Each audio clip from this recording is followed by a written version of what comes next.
Hi, my name is Duvenage from AARTO, and this is our weekly wrap, middle of November.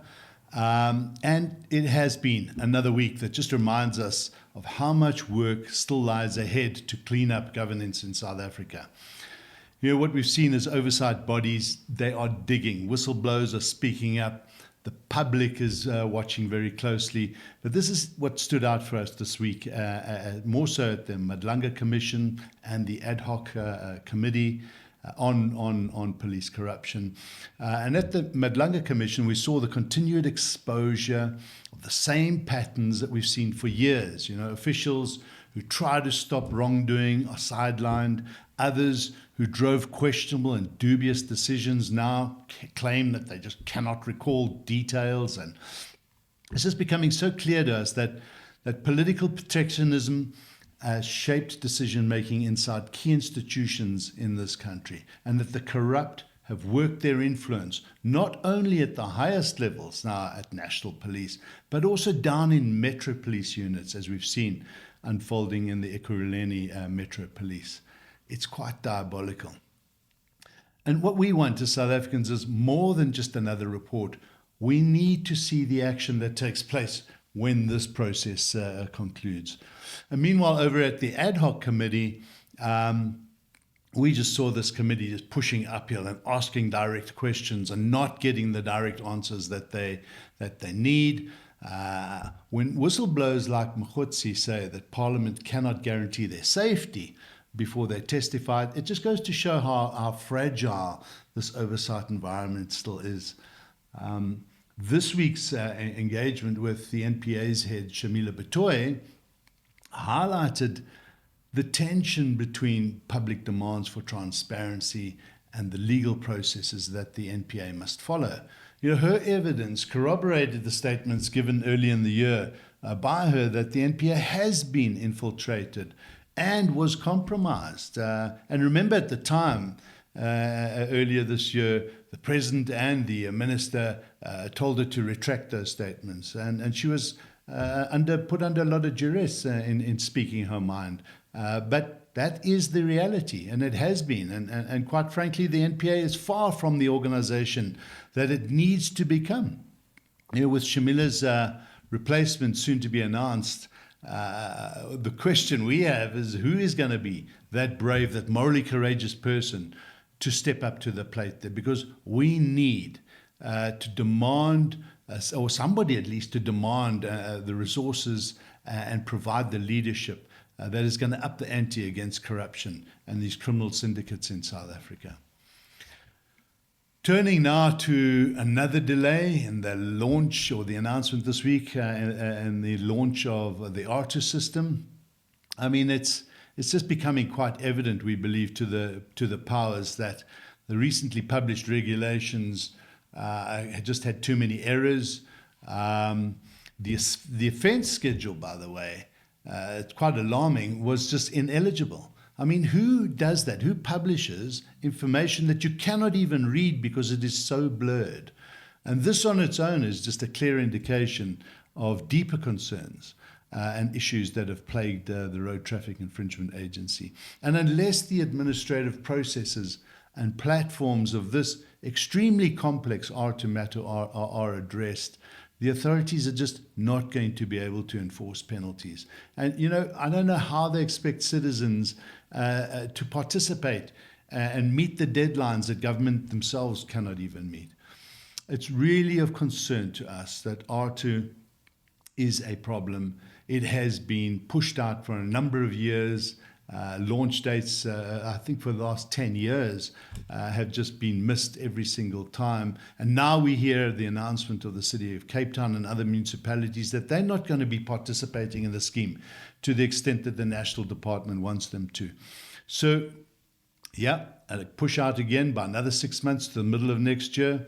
We can't even see that deadline is going to be achieved. But let's watch this space. This week saw the announcement by the Minister of Finance, who presented the medium-term budget policy statement. And for the first time in many years, we saw some good news coming through. Stronger revenues, lower debt service pressure, 6 billion rand savings achieved from unnecessary and underperforming projects, increased allocations to much needed infrastructure and maintenance development. These are things that we've been asking for many years. Just 8 months ago, remember, this same minister was trying to convince the nation that government needed a 2% increase in VAT to balance the books. What this has now shown us is that government needs to focus on cutting the waste and improving efficiency within their various processes and departments. They need to empower SARS, as they seem to have done after a call was made to do so, and empower other law enforcement agencies to tackle illicit trade. And in doing so, we believe that they're going to be able to turn the tide and stop relying on taxpayers for more money all the time. They got into this bad habit for many years, and now suddenly they realize, and we were put under pressure, which is one of the good things that have come out of this government of national unity. And just believe you me, that had the ANC achieved a 50% majority in the last elections, you and I would have been paying another 2% for everything that we purchase in a VAT hike, because of their dominance in the past and their lack of focus on running a country in the best interests of its people. And what we want to see now is that as these tax surpluses start to be developed, as we start getting greater efficiency in government, and we need more of it. This is just the tip of the iceberg. This is what they've been able to show us in 8 months. Can you imagine, had they been doing this for a number of years, where we would be today? I think we would be having lower taxes, quite frankly. And that's what we're going to ask government. As you start to get these savings, as you start to reduce the waste, and as you start to bring more people into the tax net and deal with the corruption and the illicit trade, start to remember that you've overtaxed us far too often in the past, and that you need to start passing those benefits on and lowering the taxes in this country. And that way you'll stimulate more investment, more spending, and more growth in the economy. Let's just make sure that the government doesn't spend where they do spend on infrastructure in areas that it's just going to be siphoned off to these corrupt syndicates. That's one of the areas that we need to make sure that government focuses on and delivers in their decision to make procurement far more transparent. So we'll be watching that space. Next week, G20 arrives in South Africa. And this is no doubt an important moment for our country. And it shouldn't just mean closed roads and traffic disruptions and inconvenience for South Africans, or certainly for Joburg residents. What we want to see is that our infrastructure improves, not just confined to these narrow corridors of the G20 delegates. We need to see systemic change that fixes this city for the long term. And we also need South Africans to feel the benefit of this G20 visit. It's important. It's a significant platform that we should be able to demonstrate stability and accountability and clearer direction for our economy and for international trade relations.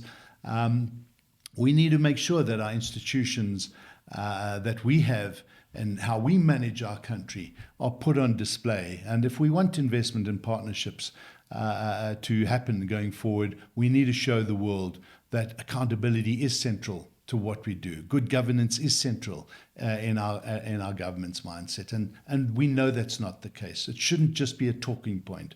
And we hope the world is watching us, and we hope that our government does not squander this opportunity at this G20 that starts next week. So let's celebrate it, because the world is here, and when you have events of this nature, we need to capitalize on them. Just to wrap up on other developments in the week, we saw this whole issue around Panyaza Lesufi's improperly appointed traffic wardens. It just continues to be a mess. The RTMC, the Road Traffic Management Corporation, has acknowledged that this is a serious problem for them in trying to train these individuals. And sadly, for thousands of youth who who just need these jobs and need the money that comes from it. There's just so much uncertainty, and it just saddens us that we have this continued mess, quite frankly, that Panyaza Lesufi and his team have really not thought through properly. We also saw the interim Road Accident Fund Board being grilled in Parliament, and the reality there that's coming out is that they are under immense pressure to fix this organisation, which has been broken by many years of cadre deployment and gross maladministration. It can be fixed, but it's going to require extreme discipline and funds to turn it around. We believe the money that the RAF gets from the fuel levy is sufficient, but the hole might be too deep to get out of in the near future. Another development, the Minister of Environment, Dion George, was removed despite his insistence that he acted impartially. Well, we'll have to see what happens there. This is politics at play. And AARTO, this week, we also made it very clear that we are not going to tolerate delay tactics in our delinquent director case against the city of Joburg's Helen Botha, who for many years ran, or rather mismanaged, the Joburg Property Company. So I think just to wrap up, these stories all point to the same issues. For far too long in this country, when people try to do the right thing, they just face resistance. And when systems fail, the public pays the price. It really is sad. We've paid the price for far too long. We have our challenges as a country. But what we also know is that we have an active public, an active citizenry that refuses to look away. We have enough people inside the system and many good people within our government institutions that do work hard to serve the people. And it's a handful, literally a handful, a small percentage that give rise to the problems, the corruption, the maladministration, and we need to keep the pressure up. We need to support the good people in our systems. We need to ensure that civil society remains active, to keep speaking out and do everything in our power to unlock the potential of this amazing country. So thank you for watching. Thank you for being an AARTO supporter. And if you haven't already done so, please can I ask you to like and subscribe to our channel. We really want to grow this channel and to get more and more people to understand their power in fixing this country. Thank you for watching. Until next week, have a good one.